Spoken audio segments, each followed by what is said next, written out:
Hey everyone, I'm going to show you how to find saved images in ChatGPT. If you're looking for images you've created or saved in ChatGPT, here's how to find them. So open ChatGPT and sign in. Now open library from the left sidebar if your account has the feature. So look for library option. So it's right here. Click on that. Now once you're here at the top, select images to see your generated images. Then down here, scroll down and select any image to view it in full size or download it. So if you click the image, you should see it in full size right here.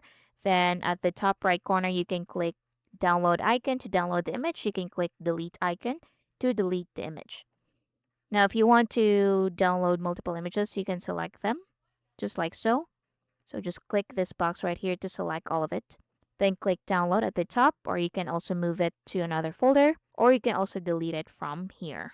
If you don't see a library, not all accounts have the library feature yet. If it's missing, open the conversation where you generated the image. Scroll through your chat history to find the image.